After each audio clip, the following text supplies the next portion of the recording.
Hello everybody, welcome back to the channel. In this video, we are going to be going through all of the prospects that, at one time or another, were like the hot thing on the market. And due to this time in the year of 2024, have either been fraud checked completely and lost the O in their record, or I highly suspect that they're going to get fraud checked in their next two fights that are coming up, and I just don't want to hold up this video. I want to get this video out as soon as I possibly can because I want to talk about some of the people that recently got fraud checked at the past UFC event. I don't want to have a long intro for this because this is going to be a long video and I don't want to make videos that are too long. So that intro out of the way, all you need to know about the criteria, these are prospects who got fraud checked or are about to be fraud checked. All that out of the way, let's get started. If you haven't already, please consider a like, comment, subscribe. We're about to get to 10,000. And with all that out of the way, we're getting into this tier list. We're going to start off with Rafael Fiziev. Listen, this one is going to be a difficult placement because, yeah, he lost to Justin Gaethje. Yeah, he lost to Gamrot. But Gamrot has the flukiest win streak in UFC history, and I do mean that. And I do kind of like Gamrot. Gamrot seems like a cool dude to me. And he is talented. But I swear, some of his wins, actually a lot of his wins, I'm like, well, did you really win? Like his win against Jalen Turner. Really? Is that really a win? The Fiziev fight is, I barely count that as a win because Fiziev injured himself after arguably winning the first round. Now, taking that into account, I am going to talk about the Justin Gaethje loss. In terms of fraudability, you can argue a D tier or a C tier, but I don't think he is the, I think he has a little bit more fraud. If I plug Rafael Fiziev into the fraudometer, I think we get around C tier. I think C tier is perfectly valid. There's just some people that I think deserve D tier more. And for anybody who doesn't know, if you're in S tier, you are the fraud of fraud. If you're in D tier, you're barely a fraud. That's all you really need to know. Next up, we have Sean Brady. I ain't gonna lie to you, dude. Getting TKO'd by Bilal Muhammad, that is a tough pill to swallow. And every single time I'm hoping that you're fighting again, you end up getting either staph infection or ringworm. Like, that is the thing with grapplers. If anybody doesn't know, that's why Bo Nickel isn't fighting right now, or there is no scheduled fight with Bo Nickel, is because Bo Nickel said he wants to schedule a fight as soon as possible, but then he broke out with a staph infection. That's also happened with Ian Gary. There's a lot of staph going around in the UFC, and that's why Sean Brady wasn't able to fight Vicente Luque, and Joaquin Buckley came in as the White Knight. Now, for Sean Brady, I think he's at the same level of fraud as a Rafael Fiziev, but I would actually argue he's more of a fraud. I'm sorry. I will give Fiziev more grace to losing to Justin Gaethje than I would to Sean Brady getting TKO'd by Bilal Muhammad. Like, that is rough. I ain't gonna lie to you, bro. But still, just a slightly more fraud, like a C+ level fraud. Samil Gaziev, the blob of the blobs. Now, seeing what Robulus Despain did, and don't worry, we're going to be talking about Robulus, I would actually argue Samil Gaziev would beat Robulus Despain, and I think blob beats being physically fit at heavyweight. Like it or not, being a blob is the peak of human masculinity. Like it or not, that's how it is. Tom Aspinall's slightly blobus. Slightly. Now, for Samil Gaziev, it's heavyweight, bro. Like, here's the thing. Wherever I put him, if you apply that to any other weight class, you have to put it up a tier. But I would argue not getting gassed in the first round against Rosenstreich, that puts you in a B tier. That has to put you in a B tier. If this was any other division, you would be an A tier. He didn't even really lose to Rosenstreich. He lost to his own cardio. Go do some wind sprints, go to a bleacher, and start running up and down until you lose 10 pounds. Like, brother. Like, that was rough. Like, the Dagestanis had a rough night that night. And there's a few people from that card that's going to be on here. But, Samil Gaziev might be the highest on there. I'm going to put him in B tier. Paddy Pimblett. Now, this is what I meant by I think they're going to get fraud checked in their next two fights. Because, on paper, Paddy Pimblett hasn't lost in the UFC yet. But Paddy Pimblett lost to Jared Gordon. Whenever anybody brings up, oh, Strickland versus Dricus was a robbery, I say no. Paddy Pimblett versus Jared Gordon is a robbery. That is a close fight. This is the example that I use to talk about robberies, and for that, I am counting that as a loss. And I think he is going to lose to Renato Money Moicano. I'll tell you this right now. If Moicano submits Paddy Pimblett, I will make a full video taking back every mean thing that I have said about Moicano. And I have said some mean stuff about him. So, by any chance, if he ever comes across this video, submit him, please, and I will dedicate a full video to you. But Paddy Pimblett, in terms of fraud, like, dude, here's the thing. Paddy Pimblett would be good if he wasn't at lightweight. I hope there's a 165-pound division, because I think he would do better there. He's just... On top of that, like, he's gonna get some flack for the Dana White privilege. I'm sorry. There is very few fighters that Dana White will protect as much as Paddy Pimblett. I remember Dana White arguing that Tony Ferguson versus Paddy Pimblett is going to be a really close fight, and he's surprised that Tony Ferguson is not the favorite because Tony Ferguson... And he started glazing Tony Ferguson. And then the moment Tony lost to Paddy Pimblett, he says, Tony Ferguson needs to retire. No, Paddy's just shit at lightweight. The fact is, like, I'm going to sound real mean, but it's the fact that Dana White pushes him as much as they do. I'm just going to say it. Name one thing that Paddy Pimblett does that Arman Tsarukyan doesn't do better. Name one thing. Legitimately. Like, I would argue, like, their shit-talking ability is damn near even at this point. Paddy Pimblett almost has no skill on a microphone. Grappling, Arman Tsarukyan, no diff. Striking, Arman Tsarukyan, no diff. I would argue Gamrot might be a better striker than Paddy Pimblett is at this point. Paddy Pimblett, honestly, I'm going to put him at the top of B+, B+. Yeah, he's not an A tier. There's a few other people that are going to be an A tier, but Paddy Pimblett, B+, fraudometer. Speaking of the fraudometer, Gelton Almeida, A tier, bro. Absolutely. How? Dude, how are you a grappling specialist built the way that you are? And you get... You couldn't submit Derek Lewis. I keep on bringing that up. I've made a whole video dedicated to that problem, and I'll say it once, I'll say it again. Gelton Almeida could not submit Derek Lewis for 5 rounds, okay? 5 rounds to submit Derek Lewis with a... Gelton Almeida was a full fight camp, okay? A full fight camp. Could not submit Derek Lewis, who was fighting on short notice and was coming out of jail because he went 50 miles over the speed limit in his Lamborghini. I wish I was making that up. Gelton Almeida could not submit Derek Lewis, and the moment he fought a real grappler, got TKO'd by ear strikes. A-tier fraudometer. Next up, Martinez.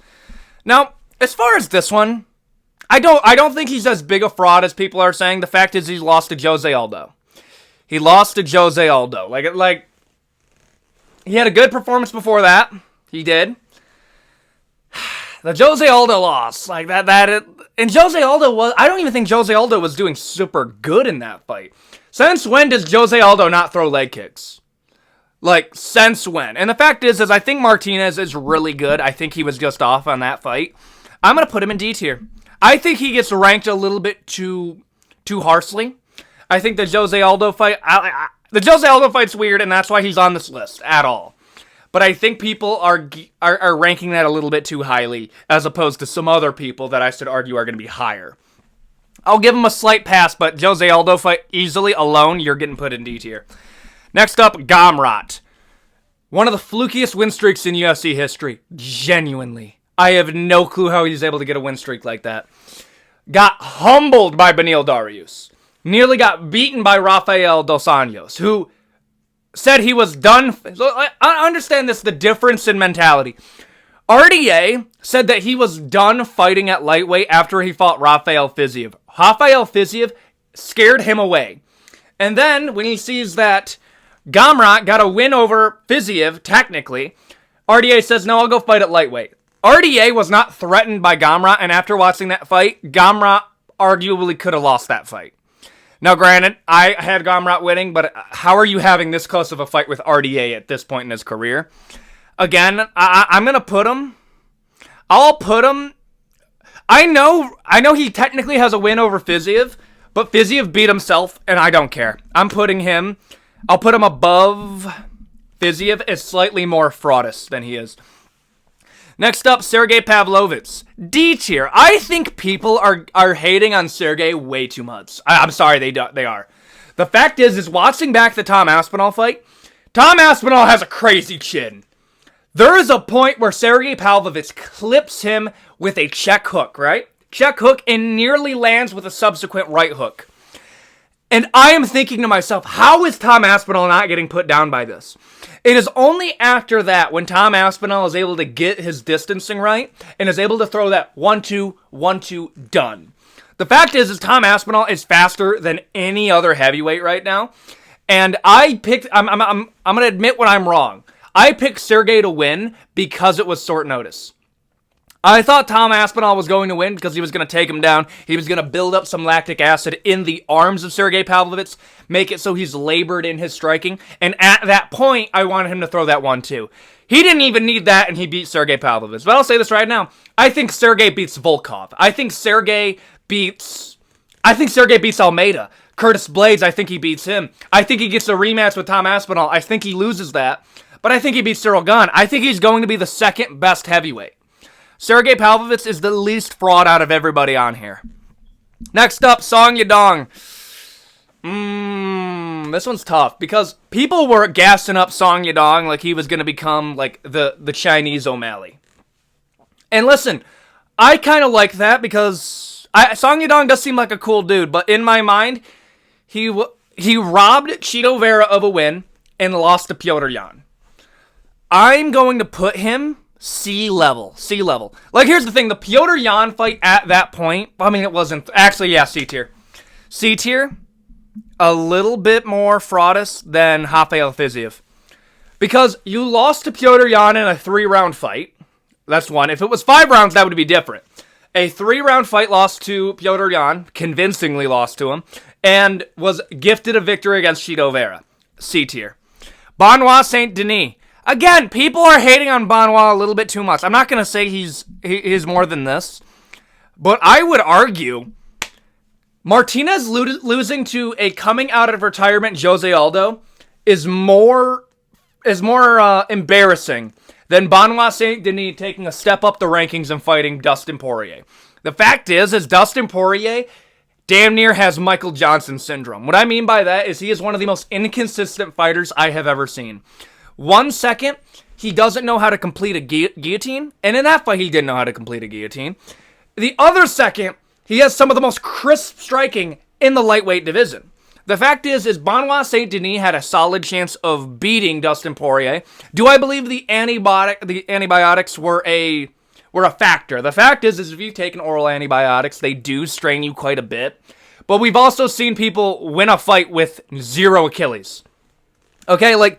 There's only so much excuses that I'm going to accept. Okay, that's a fact here. Benoit Saint Denis lost to Dustin Poirier, but Dustin Poirier is just inconsistent. I'm going to put him in D tier, but I think Sergey Pavlovich has less fraud in him. I think in the fraudometer, Benoit Saint Denis has a little bit more. Next up, we got the Uzbekistani that got bullied by Joaquin Buckley. I don't remember his name. I'm going to call him Uzbekistani. I'm sorry. The fact is he's 6'5", was gifted a fight against people are looking at it through Joaquin Buckley's point of view, and Joaquin Buckley, after beating Vicente Luque, is going to be given this 6'5" Uzbekistani fighter. Think about it the other way. This Uzbekistani guy is gifted a ranked opponent at welterweight who just beat Vicente Luque. That to me is a crazy amount of privilege. He is 6'5", 170 pounds, a giant. I am going to say this. I picked Joaquin Buckley to win that fight. And I do believe the reason that he was the favorite, the slight favorite, was because people understood that being 6'5" and cutting down the 170, you are either going to be a beast or your chin is going to be lacking. I think the chin was slightly lacking, but if you're going to be a weight bully, you're going to be a weight bully. You got to accept when you failed. But Joaquin Buckley beat him in ways that I didn't think he was going to be beaten. This is a guy who has over 30 submission wins in his pro career. And Joaquin Buckley was taking him down basically at will with almost zero threat of a submission. This man resorted to throwing axe kicks from his back because he realized he wasn't going to beat Joaquin Buckley. Did not want to engage with Buckley in the pocket and just kept on spamming a right hand over and over again. And yeah, he has a lot of fraud in him, dude. Like, I'm going to put him in I might put him in B tier, honestly, dude. To be given that much Dana White privilege only to get humbled by a 5'10" Joaquin Buckley in every part of your game that you're supposed to be good at. Yeah, no, take that as a lesson, dude. Next up, Arman Tsarukyan. D tier. Gamrot's more of a fraud. He is. Song Yadong's a little bit more of a fraud. I will put Arman Tsarukyan probably right next to Sergey Pavlovich as like least fraud ability. The fact is Arman Tsarukyan did lose to Gamrot, okay? Nearly lost to Joaquim Silva, who was getting outstruck by Clay Guida and was the reason I chose Beneil Dariush to beat him. But reinvented himself and really kind of just put more faith into his stock when he beat Beneil Dariush and Charles Oliveira. I think from there alone, he goes from C tier down to D tier. I think that's fair. Speaking of frauds at lightweight, Grant Dawson. Dude, Grant Dawson was an 8-1 favorite against Bobby Green, okay? Before the Jalen Turner fight, Bobby Green was fighting Grant Dawson. Grant Dawson is the guy that said that he was going to humble Islam Makhachev's grappling and goes into a Fight Night main event as an American prospect that people were gassing up to fight Bobby Green and gets KO'd in less than a minute. A tier, bro. I would put him as more of a... Grant Dawson, 8. He's coming back, but they're giving him another, A tier. I remember that, dude. Imagine being an 8-1 favorite and losing in less than a minute, dude. That's rough. Like, I want him to get better, but damn, dude. Like, A tier at that point. Sadiq Youssef. Sadiq Youssef is coming off of 2 back-to-back losses, Edson Barboza and Diego Lopez. He struck with Edson Barboza. Now, I said this going into the Diego Lopez fight, and this is why I picked Diego Lopez for that fight that he had with Youssef, is Edson Barboza was out-grappling Sadiq Youssef at this point in his career. There was a point where Edson Barboza could have landed into he could have gone for a Darce choke, switched to an Anaconda choke, and finished Sadiq Youssef at that point because he was rocked. And I saw that, and I knew Diego Lopez was going to get that one done. But Sadiq Youssef is objectively a really good striker, but he got outstruck by Diego Lopez, dude. Like, you see what I'm saying? Like, I'm going to put him in terms of fraud ability. More fraud than Rafael Fiziev. More fraud than Song Yadong. A more fraud than Gamrot. A little bit more fraud than, a little bit more fraud than Sam Brady. I think that's valid. I think that's a real valid placement. Don't worry, we're going to be getting some S tiers. But I think so far, I just want to be careful with this one. Next up, we got Bryce Mitchell. I'm going to be real with you. If you thought Bryce Mitchell was going to become a champion, I think you set him up for failure. I never thought Bryce Mitchell was ever going to become a champion. I thought at absolute best he was going to be a Brian Ortega level fighter. And to be fair, he got fraud checked by Ilia Topuria. Okay? Like, let's be real here. Who did he really get fraud checked by? Ilia Topuria. And he took a fight on short notice against Josh Emmett and got knocked into a Caesar. Bryce Mitchell, in terms of fraud, I mean, like, here's the problem. What expectations did you have? Like, I have to take that into account. People were gassing up Paddy Pimblett to be the next lightweight champion. Nobody was saying Bryce Mitchell was going to become a champion over featherweight. And for that reason, honestly, I'm going to put him in D tier, but I'll put him at the top of D tier. Like, I think that would be insulting to put Martinez as more of a fraud. Next up, Mohamed Mokaev. Now, Mohamed Mokaev, he's only on here because of the Alex Perez fight. The Alex Perez fight, I'm sorry, that was such a horrible showing. They would rather give the title shot to Steve Erceg, somebody who was ranked number 10 in that division, than give it to you. That is rough. I think he will become a champion, but in terms of, like, where am I putting him in the fraudometer? He makes this list barely. I'm going to put him next to Arman Tsarukyan. I think that's valid. I think Muhammad Mokaev, if he fights for the title soon, I think he gets humbled by Pantoja at this point. When I watch Muhammad Mokaev fight, this is what I see. I see Muhammad Mokaev, every time he fails in the striking department, suits for a double leg and starts going in the chain wrestling. The problem is when you fight somebody like Pantoja, who's not only going to be able to sprawl you, but possibly submit you, you're going to be forced to strike with him, and he's going to put you down. I think Steve Erceg would humble Steve Erceg would humble Muhammad Mokaev. Now, speaking of young prospects, we have Raul Rosas Jr. B tier. Let me explain to you why. I think at this point, I think the UFC made a mistake bringing him in this early. I don't know what you're going to do with Raul Rosas Jr. because you're going to have to feed him probably 6 cans before he's ready to get a ranked opponent. The fact is the person that they gave him was a dude who got finished by Kai Kara France on The Ultimate Fighter. And he's going up the featherweight. I'm sorry. It was a struggle to see him do well at bantamweight with people that have power at that division. Moving him up the featherweight when people there's good grapplers outside of the rankings that I think are going to give him trouble. And there's people that just have better striking than he does. I think he's going to get creamed. Like, could you imagine what would happen to Raul Rosas Jr. if he took that overhand right from Josh Emmett? Like, that is like a different level of damage. B tier. Joe Pyfer. Honestly, bro, I might put him in A tier. The amount of gassing up that Joe Pyfer had going into the Jack Hermanson fight was absolutely insane. I thought, here's the thing, Joe Pyfer tricked me into thinking that he was going to beat Jack Hermanson. Jack Hermanson was more successful in the striking department than Joe Pyfer. Like, people are going to be like, oh, how can you rank Joe Pyfer so high? He got outstruck by Jack Hermanson. I'm sorry.